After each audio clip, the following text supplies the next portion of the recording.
Salve, salve galera, chegamos ao item 12. O poema, esse é o primeiro ponto, dialoga com a tradição poética. Perfeito, então vamos lá. Quando é que ocorre um diálogo? Quando tem interlocução, ou seja, eu tenho um emissor que produziu uma mensagem para o receptor. O receptor decodificou e mandou uma mensagem de retorno, que se chama feedback.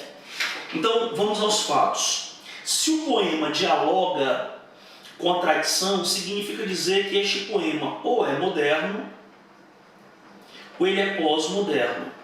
Porque, veja só, se este poema, por acaso, fosse tradicional, não seria um diálogo, seria um monólogo, estaria falando consigo mesmo. Então, ou o poema é moderno ou pós-moderno. Para resolver isso, eu venho para a fonte. Ferreira Goulart é o grande nome da pós-modernidade em nossas letras.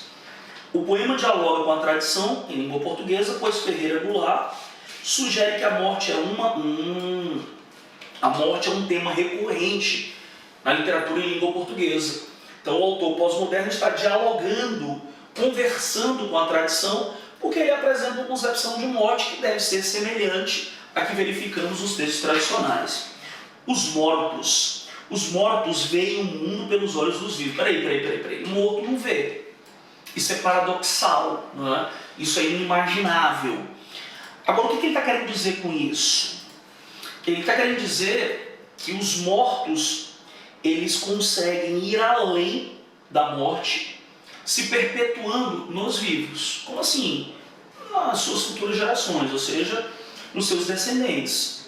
Eventualmente ouvem com nossos ouvidos certas sinfonias ao bater de portas, ventanias, ausentes de corpo e alma, misturam o seu ao nosso riso, se de fato, quando vivos, acharem a mesma graça.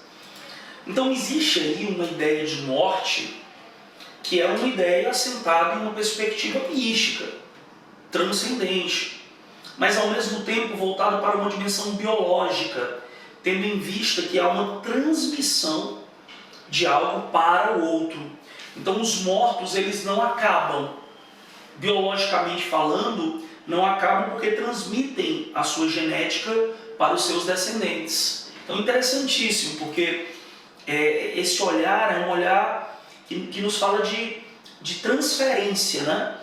Então, vamos lá. Sensação agônica pela sua natureza misteriosa. Está errado, não tem agonia nenhuma. Forma rentável de fuga definitiva dos problemas da vida. Não, a morte não está sendo apresentada como solução. Essa sensação agônica, por não saber o que vai acontecer, é barroca. Essa ideia de fuga da realidade é ultra-romântica. Obviedade em face da materialidade física do corpo humano. Não é finitude, essa obviedade. Altruísmo seria a finitude, a ideia materialista, realista. Presença desagradável pela certeza de anulação das ações em vida. Está errado. Não, a morte não é uma presença desagradável pelo que você fez na vida. Essa concepção seria uma concepção existencialista.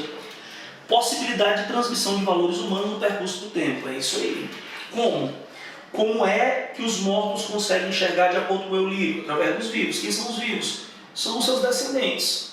Como é que eles eventualmente ouvem? Com que ouvidos? Com os ouvidos dos descendentes. Ou seja, ele está passando a sua personalidade para o outro. A resposta, portanto, letra E. Valeu, galera!